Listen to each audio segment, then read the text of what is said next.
So if we start with straw man, what always is happening with straw man is you're giving a weaker version of the person's argument, and then you attack that weaker version of their argument. So one of the ways to remember this is this is what I call one of these two-part fallacies, and I'll mention those in a minute, where you start with someone else's position, and then the fallacy comes from the person who's responding to someone else's position. And so that's a difference, because missing the point is not a fallacy that's typically a two-part fallacy where you're responding to someone else's position. It can be, but it's typically not. And so the key with straw man is you're taking someone's argument and you're giving a weaker version of their argument. You're building the straw man, and you're going to fight the straw man instead of the weaker version of the argument. So this happens in politics all the time. If the Republicans say that in the last election, that Joe Biden wanted to turn America into a socialist country, and we don't want socialism in America because of this and that and so forth. I've never heard Joe Biden say he wants to turn America into a socialist country. Or if and so what they're doing, it's easier to attack socialism than to attack sort of the more nuanced positions that Joe Biden has. And then the Democrats could say the Republicans don't care at all about justice, and they don't care about the poor, and they just want a country where corporations rule. We can't have a country where corporations are ruling everything. They'll destroy our lives. The rich get richer, the poor get poorer. And what happens is you started off by characterizing the Republican position as one that doesn't care about justice and hates the poor and wants to empower corporations. And so that's easier to attack than the more nuanced positions that the Republican platform would actually have. So that's typically how you identify the straw man. Missing the point is where you give some premises that would naturally lead to one conclusion, but you give an exaggerated conclusion that it's conceptually the same, similar. So that's why people fall for it, but it's not at all supported by the premises. And so if I say, Katie's been late to class 2 times this semester, she needs to be kicked out of Roberts. That argument misses the point, right? Because if you miss 2 classes, that just means maybe I need to say, hey, why'd you miss class? And how come you didn't tell me? It does, that's the natural conclusion, but it's not necessarily the conclusion that you should be kicked out of school, right? So missing the point sounds like a reasonable argument until you get to the conclusion. And then the conclusion is something that's exaggerated, but it's in the same content area. So you could possibly be tricked by it. So one of the examples that I gave, I think this was from the book also, was there have been all kinds of people who've been breaking into cars and stealing radios all over our neighborhood. We need to reinstitute the death penalty, get tough on crime. And when you first hear that, you're like, yeah, whatever. But wait a minute, you don't send people to death for stealing car radios. And so that's typically kind of how the argument that missing the point, that's kind of how that tends to go. And what you don't have with missing the point is a misrepresentation of someone else's position. What you do have is premises and then a conclusion that's just that's kind of way out there. A few comments on the fallacies. Just go over a few sort of common mistakes or confusions that people have before you go into taking your all fallacies quiz. And so the first thing I want to talk about, and I may have mentioned this before in one of the videos, but I think it's kind of helpful. There are certain fallacies that typically start with someone else's position, and then a fallacy is committed by the respondent. So I might start off by saying, President Biden wants to shut down oil production in America, right? I'm starting off with his position and I say something about it. And that, by the way, would be a straw man. That's probably not a fair characterization of what President Biden wants to do. So two-part fallacies start with someone else's position or argument, and then there's a fallacy committed as you respond to that argument. This can be helpful when you see something that clearly fits into this two-part structure. It's probably going to be one of these fallacies. There are 4 main two-part fallacies. And again, these are fallacies that start with someone else's position or argument, And then the fallacy is in how we respond to that. So think about the ad hominem argument. Somebody gives an argument for something, and instead of attacking the argument, we attack the person. If I give a pro-life view on abortion and I lay out my argument very carefully, and someone says, you're just saying that because you're a man and you would never have to face having an abortion. So rather than looking at my argument, they're attacking me as a person, and they're actually saying you're only saying that because you're a man. So they're actually saying that you're saying that because of your circumstances. So that would be an ad hominem circumstantial fallacy. Straw man would be a lot of times you'll just start with somebody's position, but it's not a fair treatment of their position. For instance, I'm a Christian, and so somebody might say, so you believe that you can just believe anything without evidence?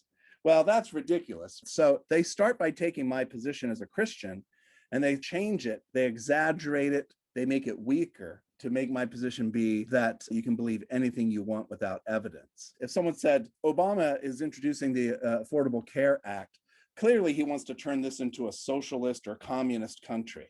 Well, communist healthcare is not good for our country. You've started with someone's position, exaggerated it, and then attacked the exaggerated version. So it's a two-part fallacy. Red herring, as you know, someone will give their position, and then you respond to it. You start with something that sounds kind of related, and before you know it, you've totally changed the subject. And then the slippery slope, you start with someone's position and you say, we can't accept that, because if that's true, that leads to this. If this is true, that'll lead to that, and so forth. So what all four of these fallacies have in common is you're starting with someone else's opinion, and then you're critiquing it or them in some way. And so if I give you something on the test that starts with someone's position and then goes on to commit a fallacy, you could probably narrow it down to one of these four. And if I'm attacking the person instead of the argument, it's ad hominem. If I'm exaggerating the original position, I'm attacking a weaker version of it, it's straw man. If I start kind of on topic, but I totally change the subject and I never come back, that's a red herring. And then if I start with it and I say, this is going to lead to this, this is going to lead to that, and I go to the end and I say, therefore we should reject it, that's a slippery slope. Again, if you see a question on the quiz and it's two parts, it's like starts with someone else's position, then you're going to think, oh, let me think, which of these four is it? And in almost all cases, it's going to be one of these four. And then when a fallacy isn't, it's important to know that with each one of these fallacies, there are exceptions, things that kind of look like the fallacy, but it's not actually a fallacy. So we know that appeal to pity is where I try to generate pity in you to get you to agree with my conclusion. But it's only a fallacy if the pity that I try to awaken in you is not supported by any evidence. So if I bring up some facts that create pity in you, but it's not related to the conclusion, that's a fallacy. If I bring up facts that bring pity up in you, but they are good support for the conclusion, then there's no fallacy. So my cousin is going through a really rough time. He's had health problems and his wife left him. We should really hire him for this financial analyst position. Those facts that make you feel sorry for my cousin isn't relevant to him being qualified for this job. But if I say to you, 20,000 children starve to death every day in the world, we should all do something to help them, that's a pretty good argument, right? Because you really should feel like if you've got plenty of resources and other people, children have nothing, that you should do something to help them. That would not be an appeal to pity fallacy. That would be no fallacy. The evidence that I give to you to make you feel pity is relevant to the conclusion. And the similar thing's true with appeal to fear. If I give you some facts that make you fearful and they're really reasonable facts, then we don't have a fallacy. So if I say there is a huge comet the size of Rochester that is going to hit the Earth in 1 hour, and NASA says that there's nothing that can be done, therefore you should contact your family members and tell them that you love them and get ready to die. That's not an appeal to fear fallacy, because that's a legitimate fear. You know, the comet's about to hit us. I guess I'm a nerd about space and stuff. Yeah, a comet that big would kill everybody on the planet, some immediately and then some within weeks. That evidence is realistic. You should be afraid of that. But if I just spout off a bunch of things about people from another country, or about immigrants, or about people who aren't Christian, or about the courts, and I don't give you any actual evidence, I'm just trying to create fear in you, then without any actual evidence that's connected to the conclusion, it's an appeal to fear fallacy. Both appeal to pity and appeal to fear. It's not enough that you feel pity or that you feel fear for that to be a fallacy. Ad hominem abusive or circumstantial. If someone is giving testimony in a court case, I can come up as the lawyer and say, hey, you can't trust so-and-so's testimony because the government gave them a lighter sentence in exchange for their testimony. So they're just saying that they saw what they saw because of their circumstances. That's actually legitimate. So if we're trying to judge whether or not someone's telling the truth, we can talk about their bad character, but it's not an ad hominem abusive.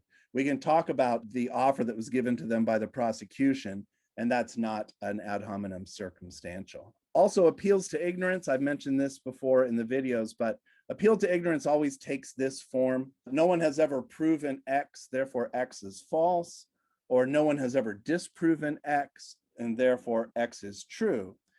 But if it is the case that no one has proven something, but they have actually done an exhaustive search where if the thing were true, they should have found out about it, then there's no appeal to ignorance fallacy. So the example I give in the classroom is if I say, look, no one has ever proven that there is a full-size Indian elephant in this room with us right now, therefore there isn't one, that's a good argument. Because if there were a full-size Indian elephant in a regular classroom at Roberts, we would know about it. So that's when something of that form, no one has ever proven X, therefore X is false, is not a fallacy. So you have to ask yourself, has there been an exhaustive search by qualified people?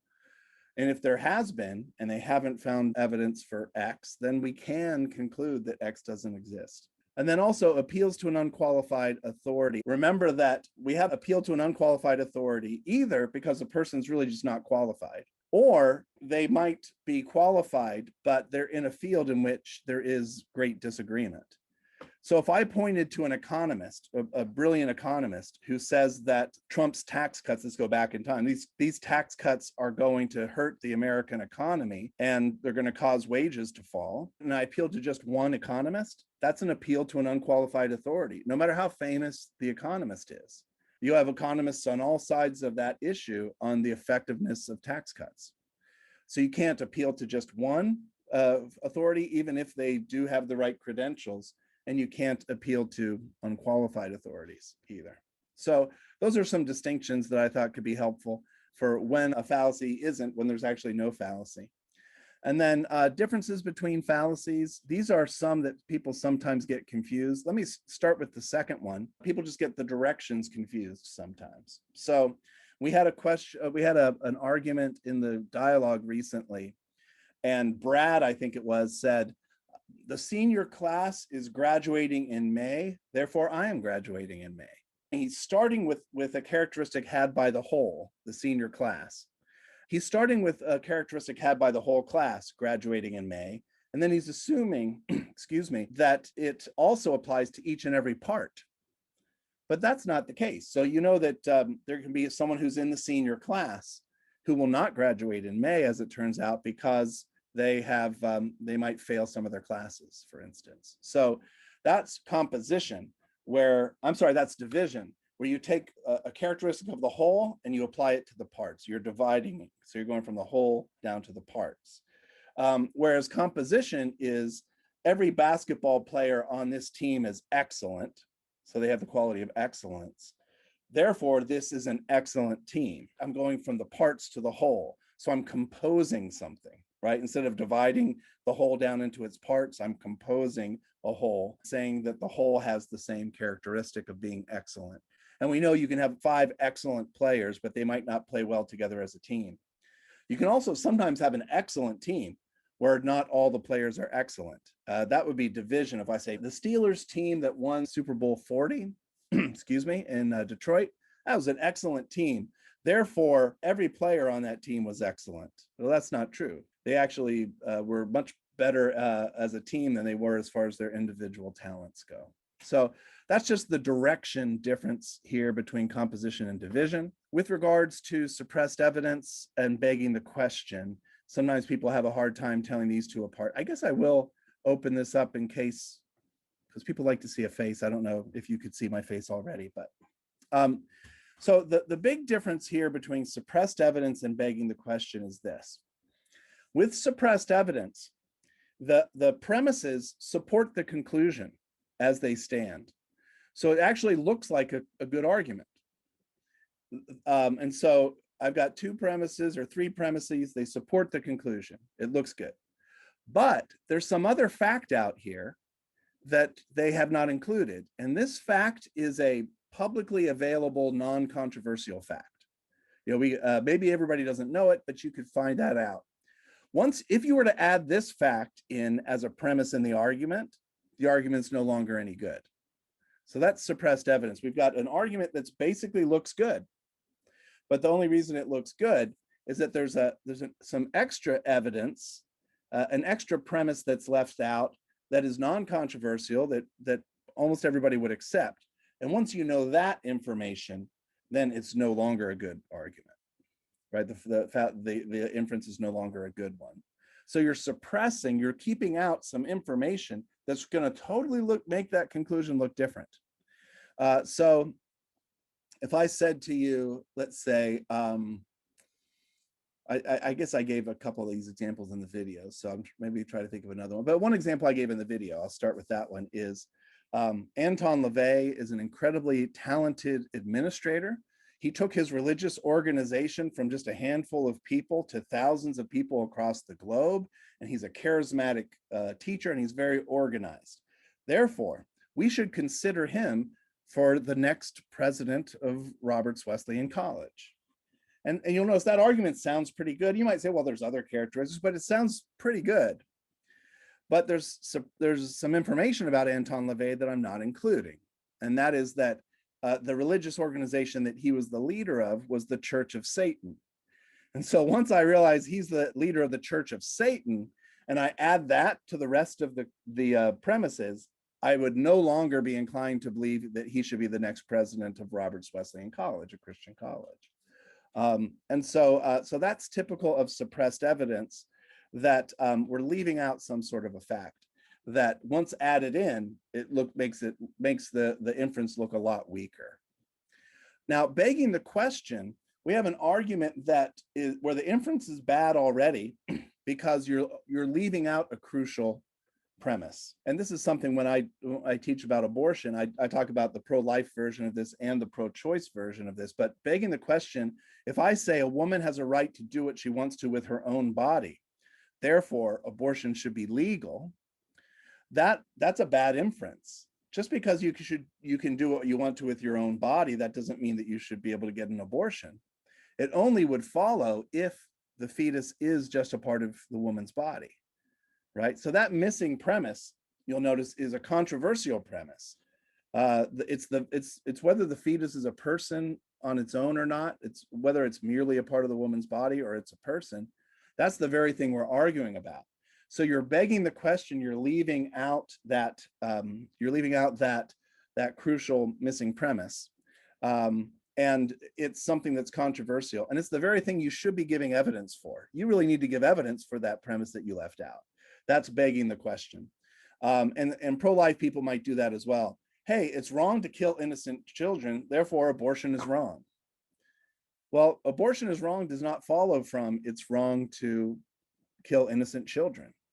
You would need another premise, and that's the controversial premise, right? That's the thing you need to argue for, is that the fetus is a person or should be considered a child, right? Without that premise, the argument doesn't work. And that premise is a controversial one that you really need to argue for. So that's the difference really between begging the question then and suppressed evidence. Suppressed evidence, there's some relatively, mostly uncontroversial fact that's out there in the world that the person has left out of the argument. So the argument looks good, but it's because they left out this fact. Put the fact in, the argument doesn't look good anymore. Begging the question, the argument already is fallacious, and the reason it is fallacious is that they've left out the premise that is needed. They just ignored, and the reason they left it out is because they know it's controversial and they would have to give an argument for it, but they don't want to, so they leave it out. So those are two that people often get confused. And then finally, composition and hasty generalization. And the difference here is that with hasty generalization, I am going to be making a generalization. I'm going to be making a generalization about all the different members of a class. So if I go out, let's say I've never gone out on a date before, and I go out, let's say I've gone out with only 3 women in my life. The first one was blonde, the second one was brunette, the third one was a redhead. And the blonde and brunette were really nice to me, and the redhead was really mean to me. And I say redheads are really mean, right? That's a hasty generalization, right? Because I went out, or I say, hey, you know, that redheads are meaner than blondes and brunettes. That is a hasty generalization because it's too small of a sample size, and it's unrepresentative. And notice I'm saying something about all redheads. In this case, all redhead women, that they're all mean.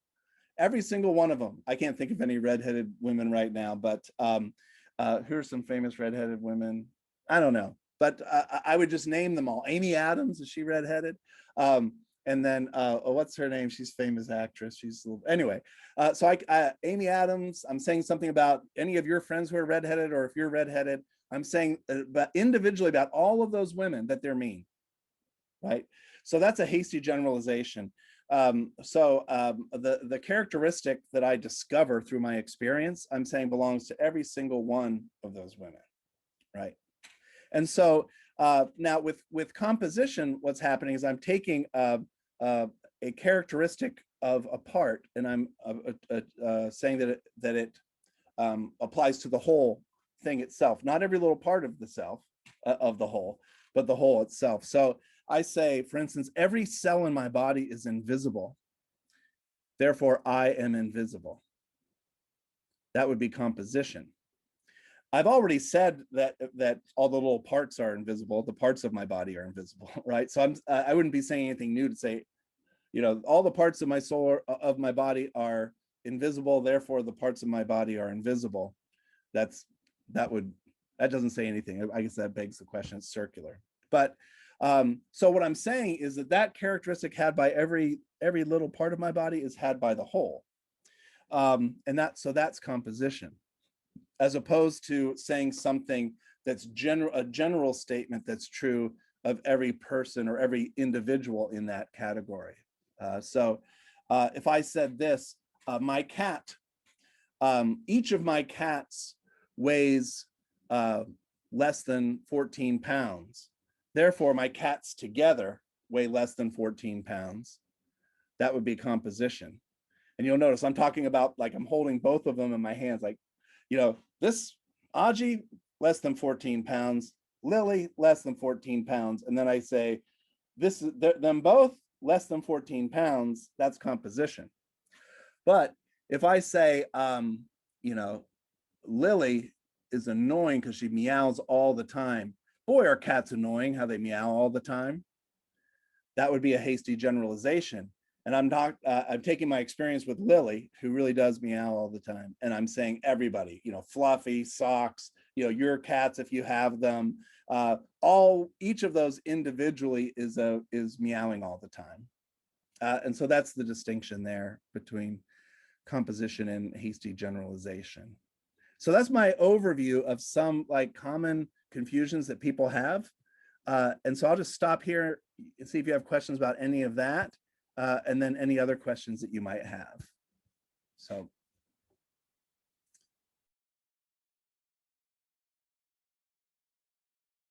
All right, I'm gonna pause. We'll see if anyone else comes in. I know some other people had planned on it. Other people, this was not a good time. And I'll pause the video, and then if other people come, I shall restart it. See y'all soon, maybe. Well, as it turns out, that was it. So this is the end of this little video, and I hope you enjoyed it, and I hope you do well on the All Fallacies quiz. Talk to y'all later. Bye.